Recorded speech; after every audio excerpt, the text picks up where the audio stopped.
दोस्तों, छोटा छोटा इन्वेस्टमेंट लॉन्ग टर्म में आपको एक बड़ा कॉर्पस बड़े आसानी से तैयार करके दे सकता है। यहां तक कि आपको करोड़पति भी बना सकता है। आप एसआईपी का ही एग्जांपल ले लीजिए कि अगर आप एक छोटा सा अमाउंट से एसआईपी की शुरुआत करते हैं तो लॉन्ग टर्म में आपको बड़े आसानी से एक बड़ा कॉर्पस तैयार करके दे सकता है। कैसे? आज हम इसी का एक कैलकुलेशन इस वीडियो में देखेंगे। मात्र 2500 रुपए मंथली का एसआईपी अमाउंट लेंगे और देखेंगे कि 1 करोड़ रुपए का कॉर्पस कितने साल में तैयार हो सकता है, यानी कि कितने साल में हमें करोड़पति बना सकता है। पूरा कैलकुलेशन देखिए तो ही आपको आसानी से समझ में आएगा। तो चलिए देखते हैं। तो दोस्तों, हमने यहां पे एक्सेल सीट में पूरा का पूरा कैलकुलेशन तैयार करके रखा हुआ है।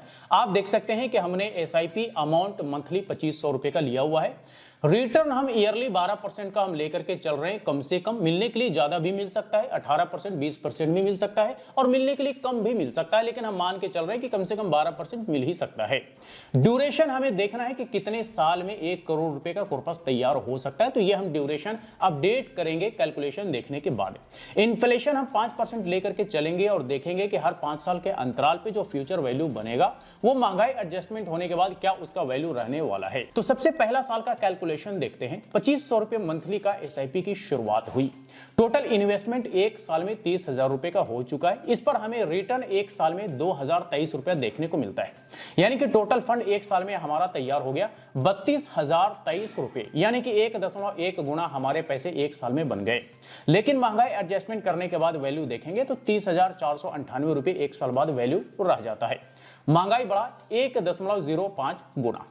आइए पांचवा साल देखते हैं। पांचवा साल आप देखेंगे तो 2500 रुपए का जो मंथली का एसआईपी था वो 5 साल में टोटल 1.5 लाख रुपए का इन्वेस्टमेंट हो चुका है। रिटर्न हमारा बनता है 56,216 रुपए। टोटल फंड हमारा 5 साल में तैयार हो चुका है 2,06,000 रुपए, यानी कि 1.4 गुना हमारे पैसे बन गए 5 साल में। कह सकते हैं कि 1.5 गुना हमारे पैसे 5 साल में बन गए। लेकिन महंगाई एडजस्टमेंट करने के बाद वैल्यू आप देखेंगे तो 1,62,000 रुपए वैल्यू रह जाता है 5 साल बाद, यानी कि महंगाई बढ़ा 1.27 गुना 5 साल में। अब ये 10वां साल देखते हैं।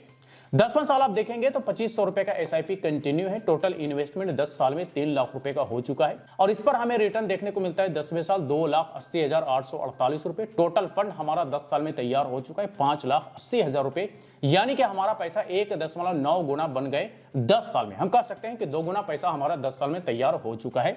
इन्फ्लेशन एडजस्टमेंट करने के बाद वैल्यू आप देखेंगे टोटल अमाउंट का तो लगभग 3,60,000 रुपए वैल्यू रह जाता है 10 साल बाद, और महंगाई 10 साल बाद जो है वो 1.62 गुना रह जाता है। अब चलिए 15वां साल देखते हैं। 15वां साल अगर आप देखेंगे तो 2500 रुपए का एसआईपी कंटिन्यू है। टोटल इन्वेस्टमेंट 15 साल में 4,50,000 रुपए का हो चुका है। इस पर हमें 15वां साल रिटर्न देखने को मिलता है 8,11,480 रुपए, यानी कि हमारे इन्वेस्टमेंट के मुकाबले आपको बहुत ज्यादा यहाँ पे रिटर्न देखने को मिलता है, यानी कि इन्वेस्टमेंट के मुकाबले रिटर्न जो है वो बीट कर चुका है। टोटल फंड हमारा तैयार हो जाता है 15 साल में 12,61,000 रुपए, यानी कि 2.8 गुना पैसे हमारे 15 साल में बन चुके हैं। 3 गुना हम राउंड फिगर में कह सकते हैं कि पैसे 15 साल में हमारा बन चुका है। लेकिन महंगाई एडजस्टमेंट करने के बाद वैल्यू आप देखेंगे तो 6,10,000 रुपए के आसपास वैल्यू रह जाता है 15 साल बाद, और महंगाई बढ़ता है 2.07 गुना, यानी कि महंगाई 2 गुना 15 साल में बढ़ता है 5% इन्फ्लेशन अगर लेकर के चलते हैं तो। और अगर 2 गुना महंगाई होता है 15 साल में तो फिर पैसे का वैल्यू आधा हो जाता है 15 साल में। ये भी आपको ध्यान में रखना चाहिए। अब आइए 20वें साल देखते हैं। 20वें साल अगर आप देखेंगे 2500 रुपए का एसआईपी कंटिन्यू है। टोटल 6 लाख रुपए का इन्वेस्टमेंट 20 साल में हो चुका है और इस पर हमें रिटर्न देखने को मिलता है 18,97,000, राउंड फिगर में 19 लाख रुपए हम कह सकते हैं। टोटल हमारा फंड तैयार हो चुका है लगभग 25 लाख रुपए, यानी कि 4.2 गुना हमारे पैसे बन चुके हैं 20 साल में। महंगाई एडजस्टमेंट करने के बाद वैल्यू आप देखेंगे तो 9.5 लाख रुपए रह जाता है 20 साल बाद, और महंगाई बढ़ता है 2.65 गुना। अब आइए 25वां साल देखते हैं। 25वां साल अगर आप देखेंगे तो 2500 रुपए का एसआईपी कंटिन्यू है, नॉर्मल एसआईपी। टोटल इन्वेस्टमेंट जो है वो 7.5 लाख रुपए का हो चुका है 25 साल में। आपको इस पर सिर्फ और सिर्फ रिटर्न देखने को मिलता है लगभग 40 लाख रुपए का। टोटल फंड हमारा तैयार हो चुका है 25 साल में 47.5 लाख रुपए का, यानी कि 6.3 गुना हमारे पैसे इन्वेस्टमेंट के मुकाबले बन चुका है 25 साल में। लेकिन महंगाई एडजस्टमेंट करने के बाद वैल्यू आप देखेंगे तो 14 लाख रुपए वैल्यू रह जाता है 25 साल बाद, और महंगाई बढ़ता है 3.38 गुना 25 साल में। अब आइए 30वां साल देखते हैं। 30वां साल आप देखेंगे 2500 रुपए का एसआईपी कंटिन्यू है, टोटल 9 लाख रुपए का इन्वेस्टमेंट हो चुका है और इस पर हमें रिटर्न देखने को मिलता है 79,24,000 रुपए, राउंड फिगर में हम 80 लाख रुपए कह सकते हैं। टोटल हमारा फंड बन चुका है 30 साल में 88,24,000 रुपए और ये जो हमारा मल्टीपल्स जो बना है वो 9.8 गुना, हम कह सकते हैं कि राउंड फिगर में 10 गुना पैसे हमारे बन चुके हैं इन्वेस्टमेंट के मुकाबले 30 साल में। और इन्फ्लेशन एडजस्टमेंट करने के बाद वैल्यू अगर आप देखेंगे तो 20.5 लाख रुपए वैल्यू रह जाता है 30 साल बाद। 30 साल बाद महंगाई बढ़ता है 4.32 गुना, जो कि आप यहां पर देख सकते हैं। अब आइए देखते हैं 32वां साल। ये 32वां साल आपका जो इन्वेस्टमेंट है, इन्वेस्टमेंट पर जो रिटर्न बनता है वो आपको करोड़पति बना सकता है। यहां पर आप देखिए 2500 रुपए का एसआईपी कंटिन्यू है, टोटल इन्वेस्टमेंट आपका 9,60,000 रुपए का हो चुका है और इस पर आपको सिर्फ और सिर्फ रिटर्न देखने को मिलता है 1,03,13,243 रुपए। टोटल फंड बन जाता है 1,12,73,243 रुपए 32 साल में, यानी कि 11.7 गुना आपके पैसे 32 साल में बन चुका है, यानी कि आप करोड़पति 32 साल में बन चुके हैं। महंगाई एडजस्टमेंट करने के बाद वैल्यू आप देखेंगे तो लगभग 24 लाख रुपए वैल्यू रह जाता है 32 साल बाद। और महंगाई कितना गुना बढ़ा तो 4.76 गुना महंगाई 32 साल में बढ़ जाता है। 32 साल समय जो है वो बहुत बड़ा होता है, बहुत लंबा होता है। कई लोगों का पूरा जिंदगी निकल जाता है 32 साल में, कई लोग इस दुनिया से निकल जाते हैं 32 साल में। खैर 32 साल आपका समय लग जाता है 1 करोड़ रुपए का कॉर्पस तैयार होने में, अगर 2500 रुपए मंथली का एसआईपी कंटिन्यू रखा जाए 32 साल तक। तो हम यहां पे 32 साल अपडेट कर देते हैं ड्यूरेशन में। ठीक है, तो ये तो हमने यहां पे कैलकुलेशन देख लिया कि कैसे पावर ऑफ कंपाउंडिंग आपका जो लॉन्ग टर्म का इन्वेस्टमेंट होता है उस पर बड़ा तेजी से रिटर्न पे रिटर्न बना करके देने का काम करता है। और यहां पर जैसा कि आप देखेंगे कि 5वें साल तो आपको रिटर्न बड़ा कम देखने को मिलता है इन्वेस्टमेंट के मुकाबले, लेकिन 10वें साल के बाद से आपका जो रिटर्न बनता है वो आपके इन्वेस्टमेंट के मुकाबले ज्यादा हो जाता है, यानी कि आपके इन्वेस्टमेंट के मुकाबले कई गुना ज्यादा बनता रहता है रिटर्न। इसी वजह से लॉन्ग टर्म में आप बड़े आसानी से करोड़पति बन सकते हैं। तो दरअसल ये है पावर ऑफ कंपाउंडिंग जो लॉन्ग टर्म में आपको बड़ा ही बेहतरीन फायदा देने का काम करता है, यानी कि टाइम इज मनी वाली कहावत यहां पे परफेक्टली फिट बैठता है।